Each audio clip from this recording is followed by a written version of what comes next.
Hi, I'm Robin, and welcome to your van, Daisy. All right, we're going to start with a couple tips. So when you're driving this van, you're going to have some blind spots. So it's really imperative that you use both mirrors, the top one and the bottom one, when you're changing lanes. Also, the van, as you can see, it's very top heavy. It's tall and there's a lot of equipment inside, so it's heavy. And so make sure that you drive the speed limit or below, especially on the windy curves. And it's going to take longer to stop, of course. And so just give yourself plenty of space. Also, when you're backing up, make sure that the curtains on the back of the van are open so that you can utilize the windows as much as possible. So when you're driving, you're going to be using the rear view mirror, which is only going to give you partial window coverage because of the bathroom here. And then you're going to be using your side view, and you're going to be using your backup camera. And if it's night time and you're with someone, I suggest having someone get out of the van and just help direct you in the dark. But hopefully you'll be parking before it's dark. Okay, let's see. I think everything in the front is self-explanatory. The battery is under the seat inside if you ever should need it.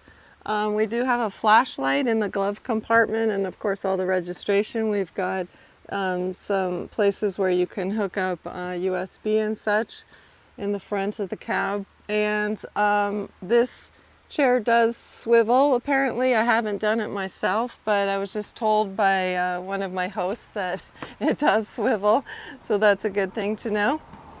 Okay, coming into the van here, we'll start at the front. There's a little stool, and it folds up if you'd like to get it out of your way. If it slides around or anything, you can fold it up and put it up here. So when you're getting into this cupboard above the driver's area, make sure that you don't pull on this bar because this is for curtains. And but you can pull yourself up with this top part here. So up here we have a really handy dandy battery charger if you should ever need it. It's has everything you need, so you don't need someone else to help you. We've got a first aid kit, and we've got a broom, which is nice to use. And we've got a shopping bag back here. And you can put some of your own things up here if you need some extra space. And then here is the power cord.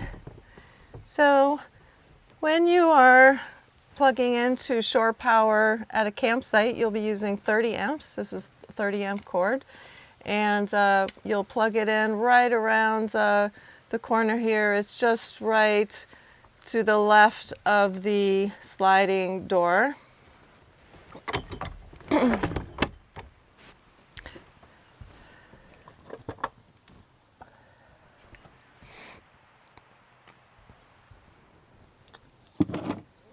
And come on in. And when you are using a 30 amp at a campsite, you will turn this to 30. It's going to be set to 30 for you. So you won't have to change this unless, there we go. And this is the inverter, and we'll keep it on. The only time you would change it to 15 is if you wanted to plug into a house. And you would take this little adapter right here and plug it into the end of the power cord and stick it into a regular outlet at someone's house. And then you would turn it to 15. Otherwise, you keep it at 30. While we're in the drawer, we've got all the basic utensils, can opener, silverware, all the things you would need. Olive oil, we've got some spices, some towels for cleaning up if you need them, some coasters, and a cutting board, all that stuff. And then in here you open this. This is to prevent it from the door from opening by itself, which it did once with me. And try to pile everything in, squish it in as much as you can, as tight as you can, so that things aren't clanking around while you're driving. In here, we'll get into this later. This is for the toilet. Okay, we've got some Tupperware. We've got a glass one for the microwave. And we've got this coffee drip system. You put the filter in the coffee, put it over your mug, and let it drip away. I try to limit the glass, so this, because it clanks, so this is glass and the Tupperware is glass. Other than that, everything is plastic or metal. We've got the induction pans in the back. I'll get one out and show you how to use the induction stove.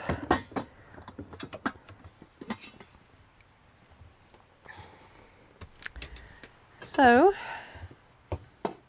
here is the power button. Right here you press. I can't see because it's very bright in here. Can't tell if it's on or not. Do you mind closing that door for just a second? Thank you. Okay, here are the lights. You'll see a little teeny dot of a light and you just tap it. There's one there, and then there's another one over here. Just tap it. Okay, now we can see the stove a little bit better. Okay, now I can see that the power's on. Now, to cook with an induction stove, it won't turn on unless you have a pan on it. And then you can oh,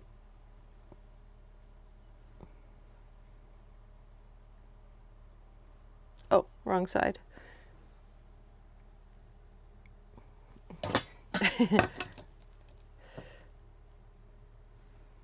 Menu on. Okay, there we go. Okay, so power, then menu on, and then your degrees higher or colder here. And if you like, you can, when you turn it off, you can do the 3-second lock. 1, 2, 3. And it comes on. And what that means is that it won't turn on automatically without you asking it to by accident. So say you want to, I don't suggest this, but say you want to put your computer here or use this for more space. If you have that safety lock on, then you just will feel more safe about it not going on by itself. Okay, so to open this door, what you have to do is lean into it a little bit and then pull the handle and it opens very easily. I'm just going to put this pot back away. And then we're going to talk a little bit about the clickers. So we've got your clicker here. The top one is open, lock, and then the bottom one is unlock the cargo, which is this door and the back door.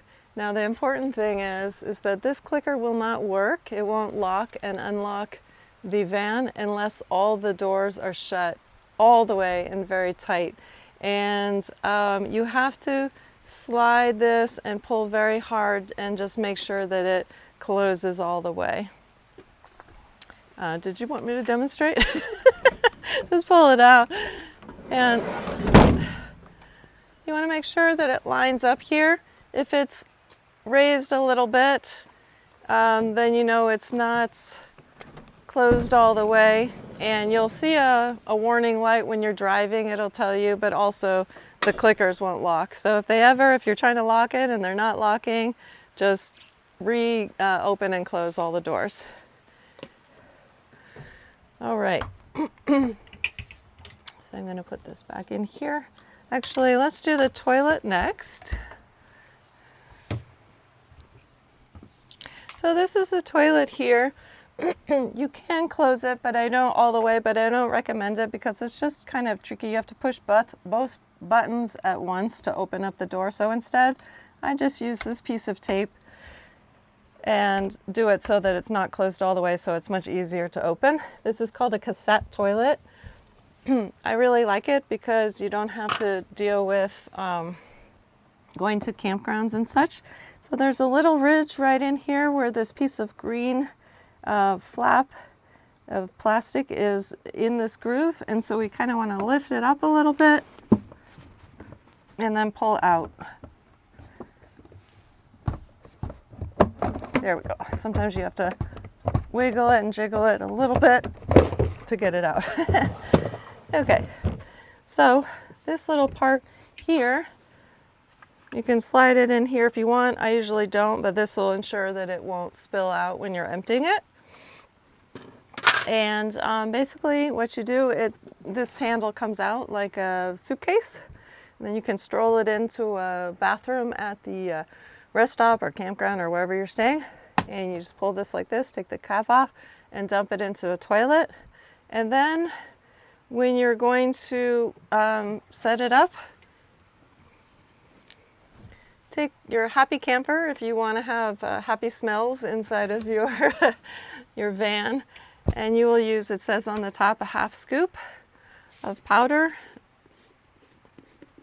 with about a half a gallon of water. I just guess. It's not a science or anything. And just pour the water. I like to pour the happy camper in first, and then the water to help flush it down and squish it around, and then you put it back in. And the reason why I keep this right here is so that you don't have to go in the van when you want to change the toilet. Okay, so you just slide this back in like so, and then stick this in here again and push it right so that it's in that little groove there. And then you can just tuck this in wherever you can get it to fit, like that. Okay, that is the toilet. So if you come in here,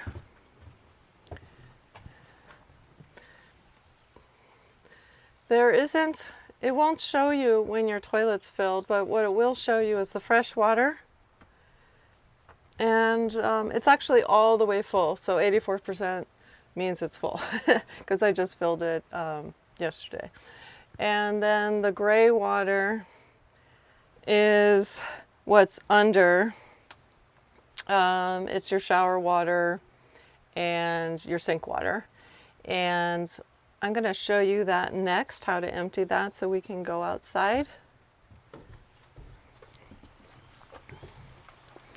And it said 15%, but it's 15% will mean empty, because I also emptied that. It's 100% empty. So to empty it, you take this metal valve here and you pull out. It's very slow. You pull it all the way out. I think that's all of it. There we go. That's as far as it goes, and then it'll drip out. I like to do it when I'm over dirt, so it kind of absorbs into the earth, but wherever you want. And then once it's all run out, you can look under the van and see it coming out. Not right now because it's empty.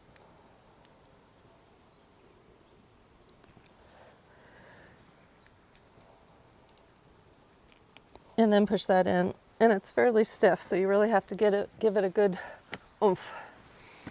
Okay, any questions about that? All right, so what's next? Let's talk about the shower. I'm going to come on this side.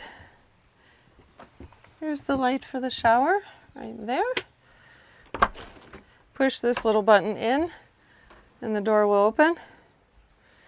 So come on in as much as you can. Here's the toilet. You sit right here, and then you open this. Let's see, this way, towards you is open, and then you do your business, and then you push the blue button and the water goes down. You put that back in. It's better to put it back so that you don't smell it as much.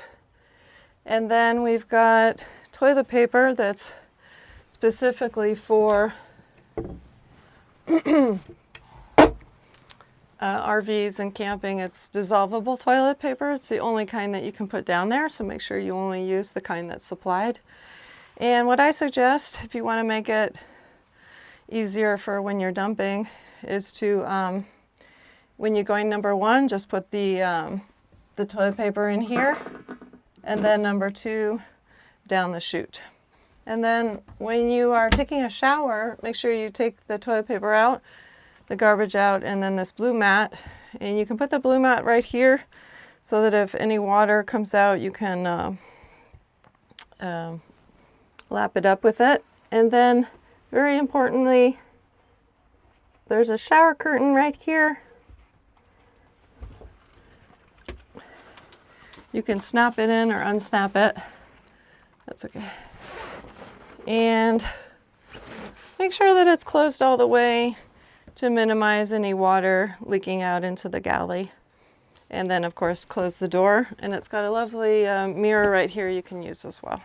So just make sure it's tight. And then if for any reason any water leaks out, this absorbable towel here is specifically for the floor. This one's for the floor too, or the counters, however you want to use them. And you can just put it down there. So water, of course, we need it for survival, but it's also one of the things that is most dangerous for houses, so we want to make sure the water stays out. Okay, so for the sink, the hot water comes on automatically, and for the shower, and I forgot to talk about that this is a filter on the shower right here. And then other than that, it just works like a regular shower. Okay, so we'll turn that off. Okay, so this comes out of the water tanks down below that's underneath the couch on the right. And everything is automatic. And what I suggest is to get a big, like 2.5 gallon thing of water that you can, you know, brush your teeth with. It'll come out easily, unless you want to use hose water. I would not use it to brush my teeth personally or to drink with, but that's up to you. And then when you drive, make sure the water's in the sink. Otherwise, everything that's on the counters is going to fall off when you drive. So just set everything in the sink. This is a great little safe area right here. So anything you don't want to fall over, just stick it there. Towels here. Underneath here, we have everything that you need. Paper towels, cleaning rags, duct tape, garbage bags. And here's all the toilet paper you'll need. We've also got dish soap, sponges, and a fire extinguisher. And there's cleaning detergent here as well.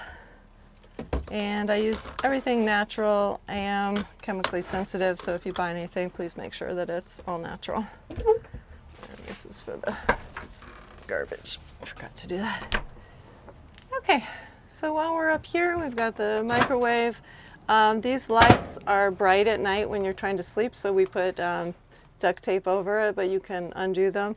So I've got duct tape over those lights and over this light and over the fridge light. While we're at the fridge, you have to open it right here on the right side where it says open. And then it's got a little freezer as well. Okay.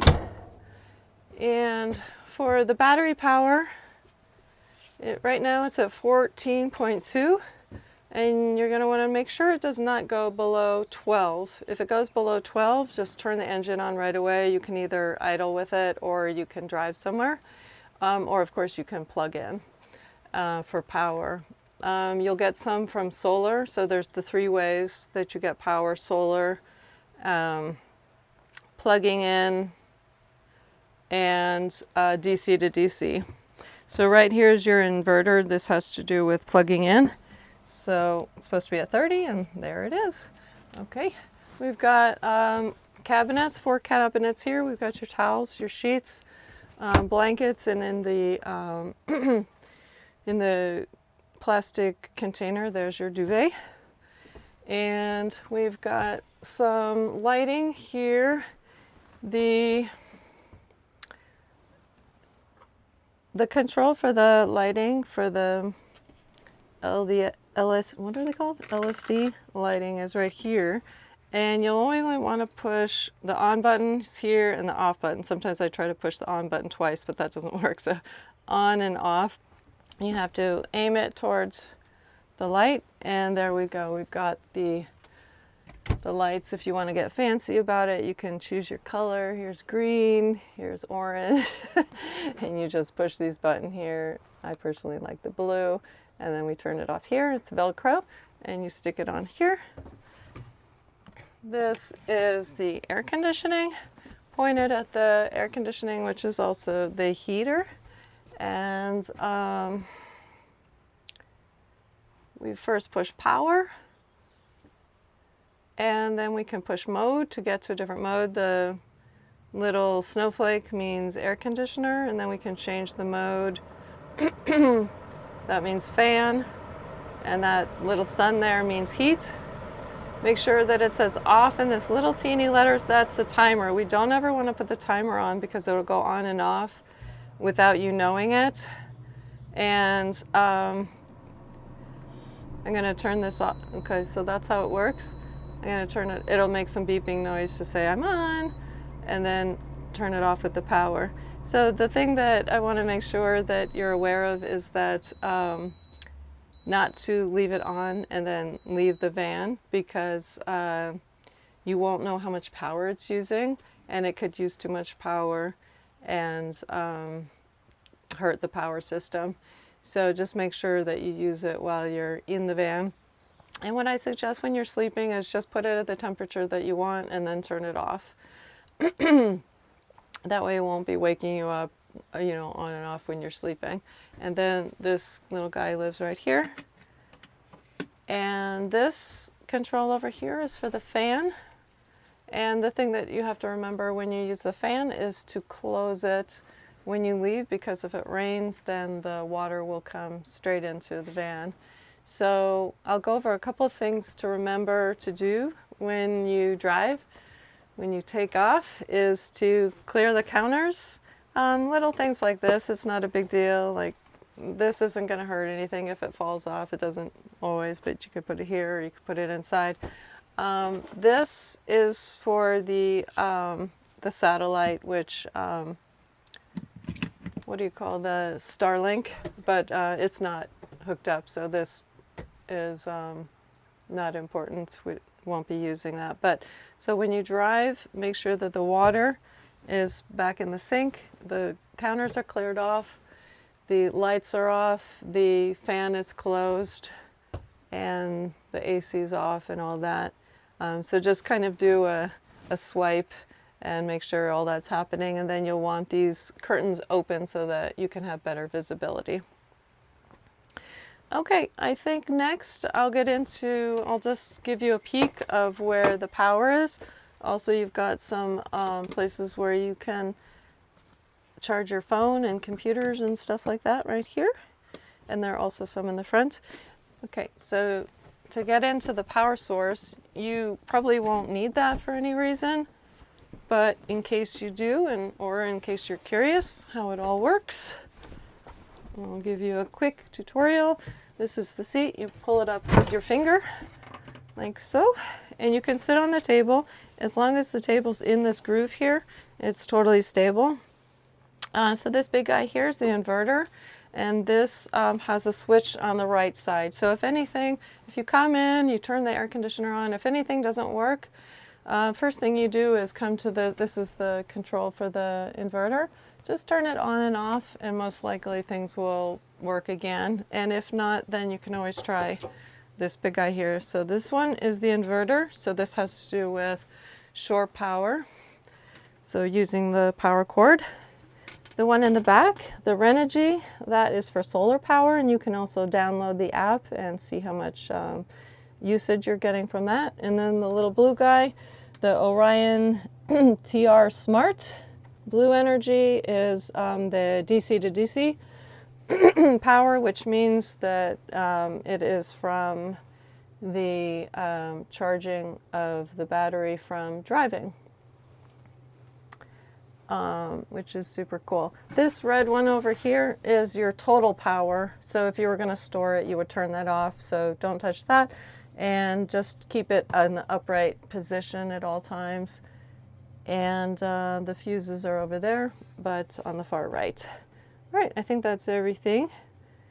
Okay. And so then you can put the pillows back.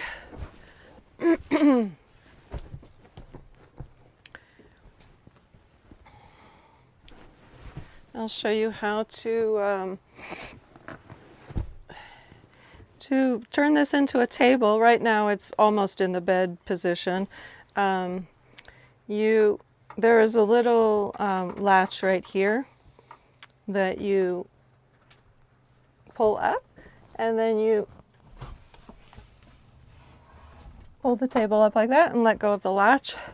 There's a lock over here, and you can slide the table wherever you like it. And so you would have oops, should have done that first.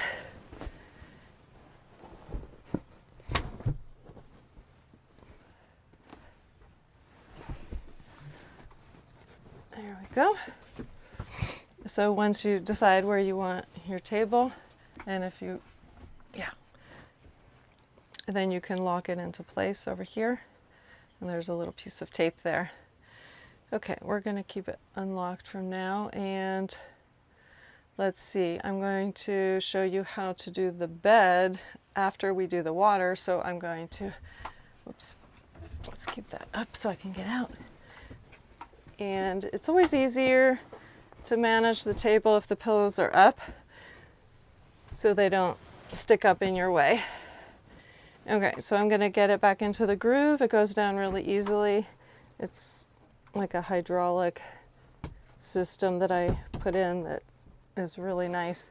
And then to make the bed, we're just going to open up these flaps, but we'll do that in a minute, because next I'm going to show you the water in case you run out. It's a 20-gallon tank, and just depends on how long of a shower and how much water you use and all that to know if it's going to last or not. While I'm still here, this, you will never switch this. We'll keep it off. This is to warm up the bottom of the water tank in the snow, to keep it from freezing. So that's nothing you have to mess with. And this pump you don't touch either. And the water is instantly hot. So you don't have to do any of that. All right, we'll just turn the lights off and then go outside. I think that's everything for the inside that I can think of.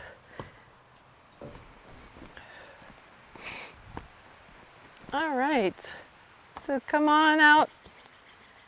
Here's the back. To open it up, just pull this handle here, and you can open it all the way around here. These you just snap back into place when you want to sleep at night. And to open this, you pull this latch here. And to close it, make sure that the left door gets closed first, otherwise you'll dent the doors.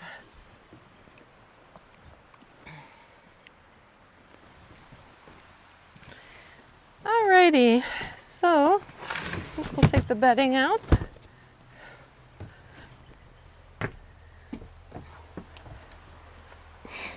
So for the water tank, you open this, and here's the tank right here. Here's everything you need. I always take this is my special towel for water, just to make sure that nothing gets wet. And this is to go on the end of the hose. So your hose is in here.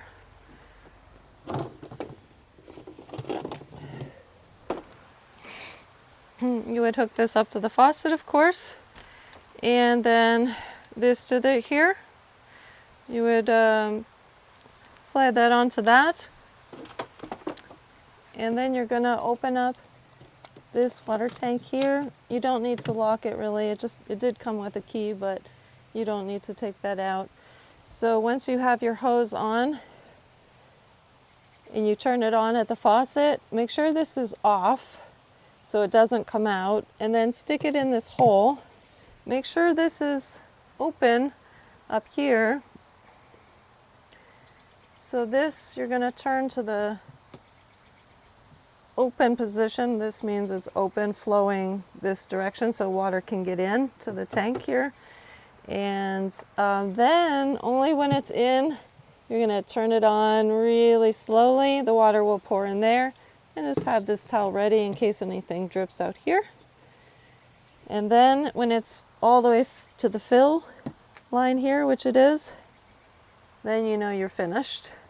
Okay, so the most important thing is that you remember to turn this valve back to close it, because otherwise your water will all slosh out into the van. So this is your important valve here.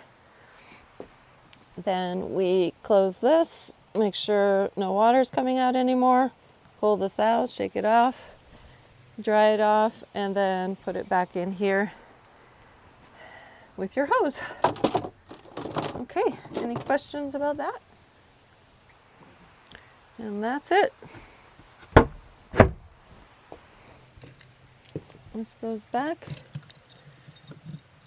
If you have like a bucket or something, you can use this valve here for outside stuff, but just make sure it doesn't get the inside of the van wet. You can also put a hose on it. Okay, so I'll show you how to make the bed. Just take the pillows,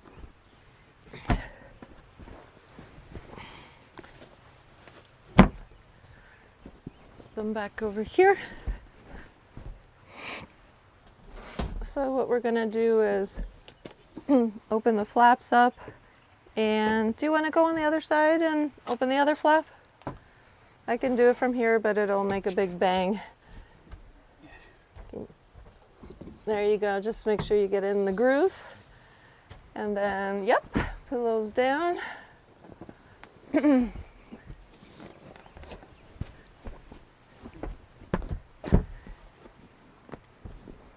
then the last pillow, if you make like a little teepee, it makes it easier, whoops, to get it down the right way.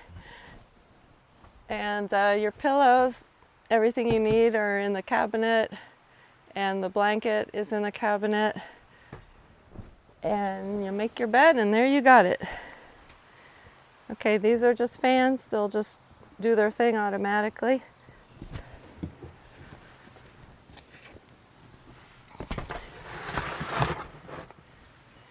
And I think we've covered everything.